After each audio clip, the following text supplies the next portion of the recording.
የሚታከመው ይታከማል። ጋንግሪስ ሲሆን አንድ እግር ምንድነው ይደረገው? ቆረጣል። አዎ ሰውየው መኖር አለበታ።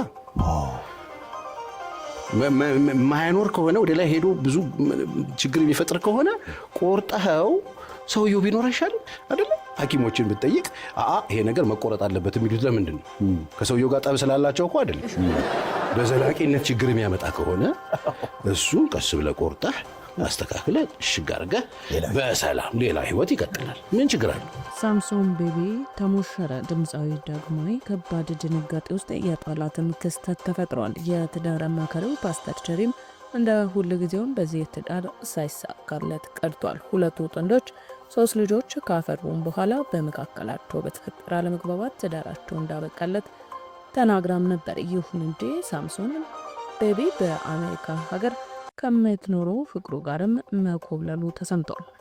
በታዋቂ ሰዎች የፍቺ ትዳር በመግባት የሚያማክረው ፓስተር ቸሬ የገባበት የትዳር ፍቺዎች ላይ ሁሉ አለመሳካቱ ፓስተሩ በጉዳዩ ላይ ሌላ ትዝብት ውስጥ የጣለው ጉዳይም ተፈጥሯል። በትዳር አብሮ መኖር ግዴታ አይደለም። በገነት ንጋቱ ፍቺ ውስጥም ገብቶ ያልተሳካለት ፓስተር በአሁኑ ምን ገጠመው? እኚህንና ሌሎች መረጃዎችንም በመረጃ ሰዓታችን በዝርዝር ልናደርሳችሁ ተገኝተናል። ሰላም ጤና ይስጥልን። የተወደዳችሁ የፌሽታ ሚዲያ ተከታታዮቻችን በያላችሁበት የበዛ ሰላም ለእናንተ ውድ ተከታታዮቻችን ይሁን እያለን ሰሞነኛና ወቅታዊ የሆኑ ትኩስ መረጃዎችን ወደ እናንተ ይዘን መጥተናል። እናንተም ለቻናላችን አዲስ ከሆናችሁ ቻናላችንን ሰብስክራይብ እንዲሁም የደውል ምልክቷን በመጫን እንደዚህ ያሉ ትኩስና ወቅታዊ መረጃዎች በፍጥነት እንዲደርሱ ያደርጉ እያለን ወደ ዛሬ ዝርዝር መረጃችን አለፍን።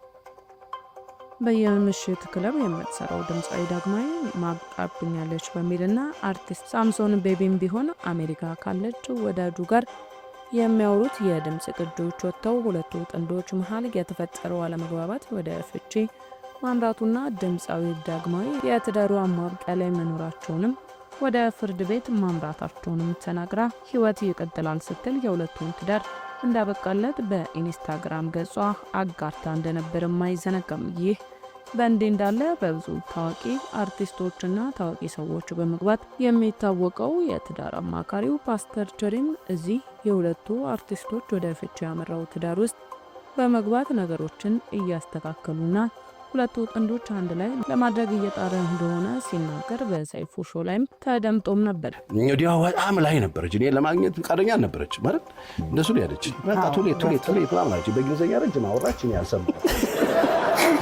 ከዛ በቃ ዳግዬ እንደሱ አይደለም ግድ የለሽ ምናምን ብዬ ነው። ይሁን እንጂ የትዳር አማካሪው ፓስተር ቸሬ አሁንም ይህንን ትዳር ማትረፍ ሳይችልም የቀረው ከአርቲስት ገነት ንጋቱና ከባለቤቷ የኪነ ጥበብ ሰው ኮኖ ሙልጌታ ጀዋር ጋርም በማማከሩና ፍቹን እንዲተውት የበኩሉን ያደርጋል ተብሎ ሲጠበቅም እሱም ሳይሆንለት ለፍቅረኛው ኩላሊት ሰጥቶ ትታኝ ሄዳለች ያለው ወጣት ጥንዶቹ ግንኙነት ውስጥም በመግባት ሌሎች ትዳሮች ላይም በመግባት ፓስተሩም ነገሮቹ አኑንልህ ሲሉትም በሚመስል መልኩ ካልተስማሙ አብሮ መኖር ግዴታ አይደለም በማለት ከሚከተለው ሃይማኖታዊ ስርዓት ወይም ከሚያስተምረው መጽሐፍ ቅዱሳዊ አስተምሮ ውጪ በሆነ መንገድም ሲናገር የሚደመጠው የሚታከመው ይታከማል። ጋንግሪስ ሲሆን አንድ እግር ምንድነው ይደረገው? ቆረጣል። አዎ ሰውየው መኖር አለበታ። ማይኖር ከሆነ ወደ ላይ ሄዶ ብዙ ችግር የሚፈጥር ከሆነ ቆርጠኸው ሰውየው ቢኖር አይሻል አይደል? ሐኪሞችን ብትጠይቅ ይሄ ነገር መቆረጥ አለበት የሚሉት ለምንድን ነው? ከሰውየው ጋር ጠብ ስላላቸው እኮ አይደል? በዘላቂነት ችግር የሚያመጣ ከሆነ እሱን ቀስ ብለህ ቆርጠህ አስተካክለህ እሽግ አድርገህ በሰላም ሌላ ህይወት ይቀጥላል። ምን ችግር አለ?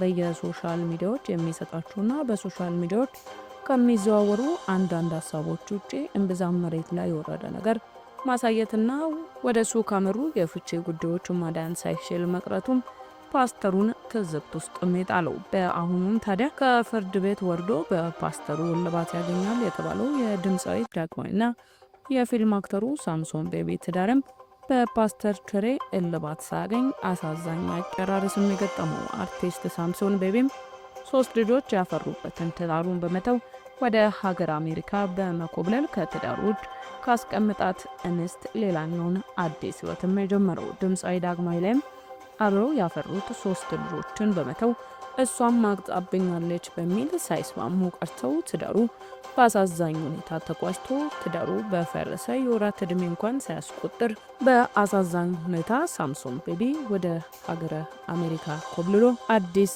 ትዳር መመስረቱም የተነገረው። ውድ የቻናላችን ቤተሰቦች ለዛሬ መረጃ ሰዓታችን ያዝንላችሁ መረጃ ይህንን ይመስል ነበር። ስለተከታተላችሁን እያመሰገንን ተሰናበትን። ቸር ቆዩን። እናቴ ስትመጣ ገላመጥሻት ምናምን ይላል። ከዛ ብሔራዊ ይሆናል ጦርነቱ። የሁለቱ መሆኑ ይቀርና ያክስቴ አጎት የብህት የምን ይሆን በቃ ሰልም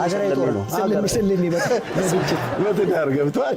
ብዙ ሰው ብቻውን አይጋባም። እኛ ሀገር ደግሞ ካልቸሩም አደገኛ ነው ታውቃለህ። ትጋባለህ፣ መልሳለህ፣ ድብልቅ ነው፣ ቅልቅላለህ። ቅልቅል ብለህ እንደ ምስር ስትለቅም ነው አይሆንም። ገብቷል። ስለዚህ በዚህ ምክንያት በአንድም በሌላም ይታመማል። ኢቭን በሰራተኛ ይታመማል። ቤት ውስጥ ባለ ሰራተኛ ለምንድነው ጮክ ብለሽ ብታዥያት ይላል ሰውዬ። አንተ ሰውዬ ከሷ ጋር ምን አለ ትለዋለች። እንዴት የሆነ ነገርማ አለ እንዴት በሷ እብድ ወርዶ ወደ ፍቺ ሄደን ሰራተኛ እንኳን ቤት ውስጥ ያለችውን ሰራተኛ እንዴት ማኔጅ ማድረግ እንዳለባቸው አያውቁ። የነበረውን ጓደኝነት ማስቀጠል ይፈልጋሉ። የድሮ ጓደኞቻቸውን ሙዱ ማህበሩን ጥዋውን ይሄ የለመዱት የስፖርት ቤቱ ምናምን ይዞት መጥቶ ማስቀጠል ሲፈልግ አደጋ ይፈጠረ፣ ይታመማል። እና መነጋገሮች አሉ፣ መሰዳደቦች አሉ፣ አንዳንድ ጊዜ ዱላም አለ በጣም በሚያሳዝን ሁኔታ። ስለዚህ በጣም ክብድ ሲል አሁን ሴክሹዋል አቢዩስ ሲኖር፣ ቨርባል አቢዩስ ሲኖር የምናደርገው ማለት ነው ፊዚካል አቢዩስ ሲኖር ማስፈራራት፣ ሽጉጥ እኮ በዞ የሚያሳድር እኮ ሰው እያለ እንደዚህ አይነት ነገሮች ሲኖሩ ሰፓሬት እናደርገውና ለየብቻ እንዲማሩ እናደርጋለን። ሰው ተቀብሮ በሬሳ ሳጥን እንዲወጣ እናደርጋለን። ገባህ አይደል? ግን ዝም ብሎ መግባባትና መስማማት አቅቶት ተነፋፍቀው ሲገናኙ የሚነዳደፉ ሰዎች አሉ። ለደቂቃ መቀመጥ የማይችሉ ሰዎች አሉ። አሁን እንደዚህ አይነት ሰዎች መድኃኒት አለ። እኔ 3 መርፌ እለዋለሁ። የሚወጉት 3 መርፌ አለ። ዳግዬ በጣም ጎበዝ ናት ታውቃለህ። ትንሽ ስትሰጣት ብዙ ነው የምታፈራው። ጎበዝ ናት። ወዲያው በጣም ላይ ነበረች። እኔ ለማግኘት ፈቃደኛ ነበረች ማለት እንደሱ ነው ያለች። በቃ ቱሌት ምናምን አለች። በእንግሊዝኛ ረጅም አወራች። እኔ አልሰማሁም። ከዛ በቃ ዳግዬ እንደሱ አይደለም ግድ የለሽ ምናምን ብዬ ነው እኔ ፈንጂ ወረዳ የሚባል ክላስ አለኝ። አይገርምም? ትዳር ውስጥ የት ጋር ፈንጂ እንዳለ አሳያቸዋለሁ። የት ጋር እንደሚጋጩ ሲጋጩ ደግሞ እንዴት እንደሚፈቱ። አንዱ ግጭት የምትፈታበት መንገድ ቦታ መምረጥ፣ ሁለታችሁ ብቻ ብትሆኑበት። ሁለተኛ ግጭቱን ለመፍታት የምትቀመጥበት ቦታና ጊዜ ላይ ኢሞሽናሊ ያለመሆንን እርግጠኛ መሆን አለብህ። አሁን ቤቢ ጋር የተፈጠረው እኮ ኢሞሽናሊ ሁለቱም ገብተዋል። ስሜት ስለነበር ነው። ዞሮ ቆም ስትል ስትክልክል ይላል ሁሉም ነገር። አሁን እነሱ ጋር አሪፍ ነው ያለው፣ በጣም አሪፍ ነው። ስራ ላይ ነው ያለ ነው።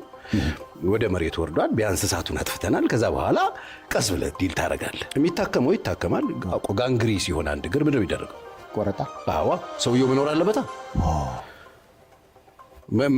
ማያኖር ከሆነ ወደ ላይ ሄዶ ብዙ ችግር የሚፈጥር ከሆነ ቆርጠኸው ሰውየው ቢኖር አይሻልም አይደለ?